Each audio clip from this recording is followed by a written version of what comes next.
Reality is impacted by perception, and our perception is changed by words. So if I talk down about black women, I'm saying they have no value. I know why all the good-looking guys treat girls like shit. Supply and demand. There are way less good-looking guys than there are good-looking girls. The less there is of something, the more in demand it becomes. I have to be living in the Matrix right now. Why are there some black men mad at me because I said that that German woman was right and that I'm not competition with her because I don't like average black men?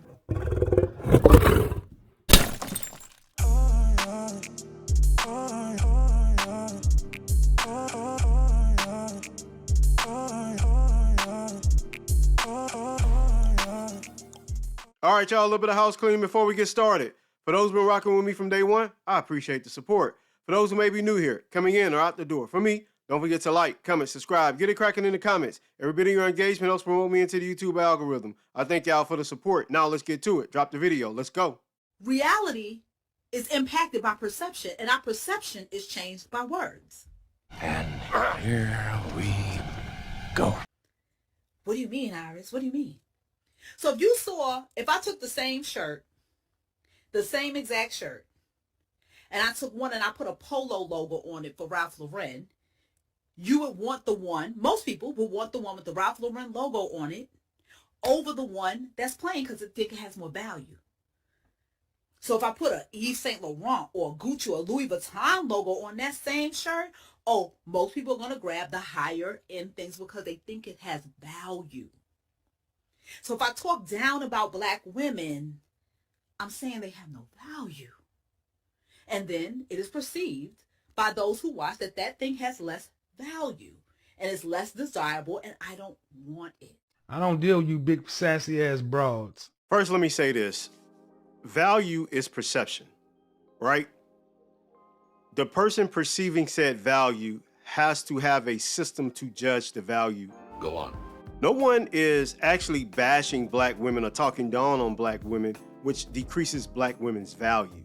That's not what's going on here. This is a false equivalency that she's doing. It's not that people are bashing black women and slowly bringing down black women's value by assessing their value in a demonstrative way. That's not what's going on. What's going on is everyone is outside, including you, black woman, and everyone sees the values that you have and the values that you don't put stock into. So let's look at some of the values that people are judging black women off of, right? And the first one would be a structured family household, single mother-led households, baby mama culture, right? If a person comes from a traditional background where they have a mother and a father who's husband and wife and they raise their children, they're going to value a traditional nuclear family. That's just all it is to it.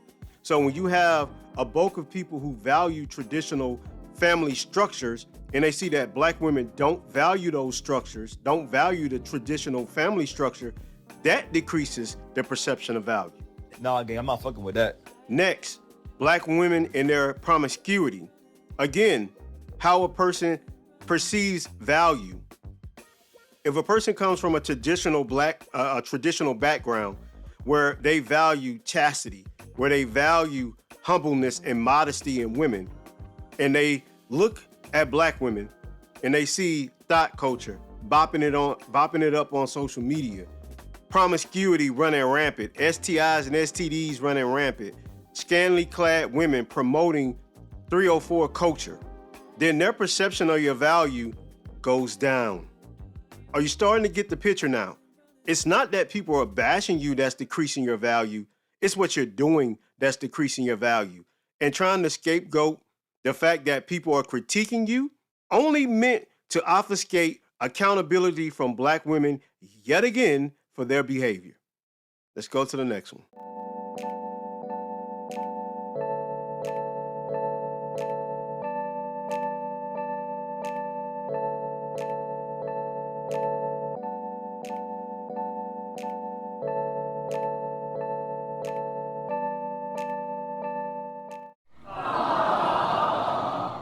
The first section caption says, "Stop. I can give you something to cry about. boys and men don't cry, right? And in the bottom half of the section, the caption, years later, it says, from the wife. The first one is from the mom, the second one is from the wife. And it says, why can't you just show show a tiny bit of emotion? And I'll read that one more time. The first half is from the mom, and it says, stop, I can give you something to cry about. Boys and men do not cry. The second section is from the wife, and it's years later, and she asks, why can't you just show a tiny bit of emotion? So what you're basically seeing here is a demonstration of how men become emotionally stunted and who causes the emotional stuntness of the average black man. It comes from how they were raised. And y'all may not like it, and I don't care if y'all like this or not. I'm gonna keep saying it until I beat it in your heads and keep beating you about the head with it. I can't take it no more. Single mother-led households create the bulk of the issues in the black community.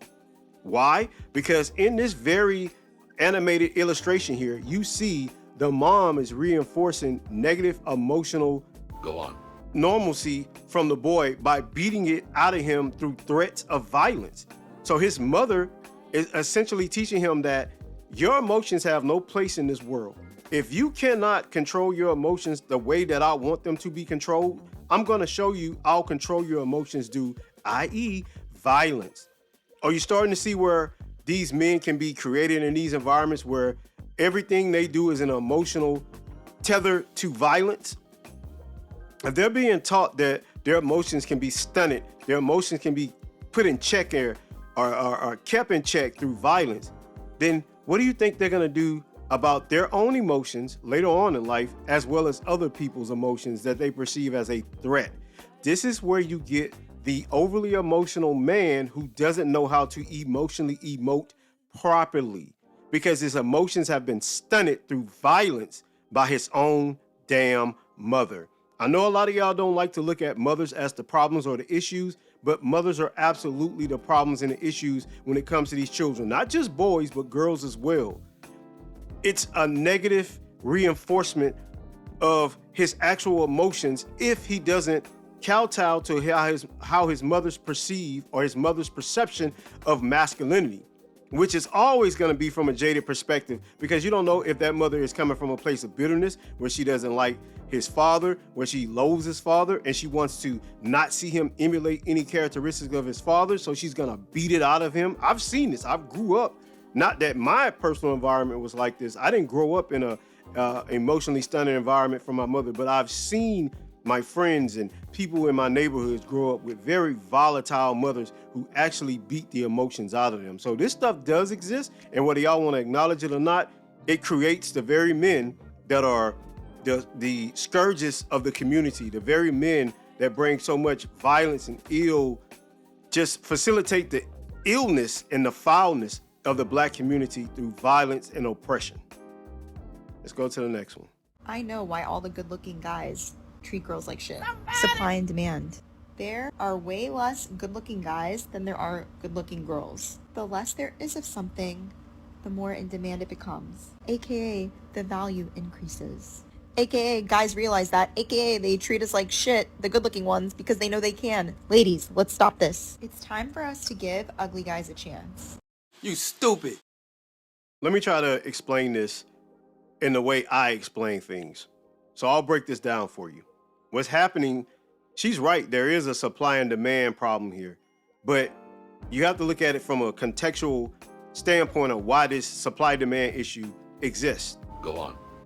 So in today's society, in modern times, all walks of women, no matter how they look, how their appearance is, what shape they're in, what attitude or behaviors they have, they're all taught that they're all 10s. They all believe that their value is way up here and anything below it is beneath them, right? So you have let's look at the actual scale of attractiveness in a hierarchical sense from the hierarchy perspective. So you have actual very attractive women here.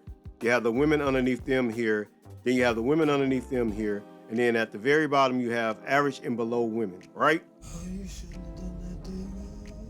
So what's going on, every tier of woman, no matter her attraction level, believes that she is up here with the top tier of the very rare exceptional man level, right? So they all want this exceptional guy, this 1% of guys that are attractive, a certain height, make a certain amount of money, and it's all of the characteristics that they fantasize and have fairy tales about. So they have these very exceptional rare guys that every tier of woman wants. That creates the supply issue from the man side being extraordinarily low and the demand side from the woman perspective being extraordinarily high. Understand what's going on now. All of you believe you deserve the top tier exceptional rare man. And when all of you are chasing the very same guy that's the exception to the rule and not the norm or the average, then yes, his options become unlimited. And when a person's options become unlimited, they're going to fuck about with those options as they see fit. There's nothing you can do about it. If you all want the same very slim percentage of men who are up there in that top tier, then you're going to create an uneven adjustment in the dating market where he's going to have access to all the women he wants and y'all are going to have access to a very small percentage of men, but you're going to think all of you deserve that small percentage, and it's going to create a very uneven competition where the guy is just sitting back with his arms folded watching all of y'all just fawn at his feet, and he's going to pick you off, you off, you off, you off, and he's not going to give any of you commitment because he doesn't have to. That's the problem. It's not that you need to give ugly guys a chance, because I got a bit of news for you, or a news flash for any of you all. Most of you are average and a lot of you are below average, but you can't tell y'all that because a lot of y'all believe you're something that you're not. Alrighty then. And this creates the unevenness in the dating market where only a small percentage of men are getting access to 80% of women, and 80% of women only want to deal with 10% of men. This is a female's issue. This is a female's problem. Y'all to correct what y'all find attractive in the exceptional and start realizing that on an even kill, you're average. And if you start going up the hierarchy of looks, you got to understand and be realistic about where you fall. And most of you are not at the top tier echelon of attractiveness. You're either right here or below that in the average or below average range, I should say. And that's the problem. Let's go to the next one. I have to be living in the Matrix right now. Why are there some black men mad at me because I said that that German woman was right and that I'm not competition with her because I don't like average black men? Why would I like to throw some hot grease on you? So of course, you know, they're like, you don't even have a husband. Then I'm like, I have a husband. Then I'm like, he's fucking average. He's average. I'm average. We're all average. Like, y'all hate black women that bad that you will literally sit up here and be like, yeah, most black men are average, you know. If you don't make this much money and if you're not this height, then you're average, and I'm one of those. Where is the self-respect? Where's the self-esteem? Where? Why are you agreeing to be average just because you want to be on the side of a white woman? I just, you know, and actually you're below average for that. That's negative 10,000 aura. That's the dumbest thing I've ever heard in my life. Before I let a woman who's clearly very average Go on. shit on men who are average, I'm going to say this, and I'm going to try to be as nice about this as I can. You first have your own genetic issues with being average or below it. So much so, you have to have metal put on your teeth to straighten them or fix them, to align them properly. So you already out the gate having some genetic predisposition to abnormalities. Second thing is you're wearing a wig. You're literally wearing a wig. You're so average that you have a self-conscious issue about your average hair that you're not willing to rock your own hair. Thirdly, you have so much makeup on, we don't even know if you're cosplaying a black woman or you're an actual black woman. The amount of magic you have in your face is astounding. And for you to sit up here and literally try to shit on men for being average, when everything you have to try not to be average comes from a store. You stupid. Or you had to go to an orthodontics office Bitch, are you for real? to be able to fix your teeth to get some normality about it. everything about you isn't real. Well, I'm that dog. I'm that monster. Not what you're presenting to us on this post. And you have the audacity to sit up here and shit on people for being average and normal when you're just as average and normal as the people you're trying to shit on. The audacity. This is nasty work from this woman. You're so average you can't even show us how you look without cosmetic enhancements. Go on. This how average you are, and you want to talk about people you're not attracted to average men? I pray that your husband is an exceptional man, because to get up here with your whole chest and stand 10 toes down and to feign as if you're not an average person when you're laying across a bed making TikToks and we all can see that you're average, it's nasty work, profoundly nasty work. And this is the I be talking about when people getting on social media, making themselves out of whoever they want to be, and the rest of us are supposed to pretend and go along with the lie as if we can't see that you're average as F. Girl, get your ass out of here, sit down, and realize that most people, at least 90% of us, are average. See this theme here? What I said earlier about a lot of average women who want to believe that they're not average, and so they're going for the higher echelon of guys that they don't really qualify for, and these guys play around with them because he had nothing better to do. This is what creates this warped sense of reality and make women delusional as hell, because you all clap for each other in your delusion and your cognitive dissonance. And this is what's creating the unevenness in the dating market. This is why the dating market stinks to hell and back. Ma'am, I hope you take a look at this, reassess what's going on in your life, sit down and be a wife to your husband, and stay off TikTok trying to shit on average people for being what you are, average. That's all I got, man. Don't forget to like, comment, subscribe, get it cracking in the comments. I'll see y'all in the credits. 2 fingers. Peace. I'm out. Catch y'all on the next one. Black Jesus.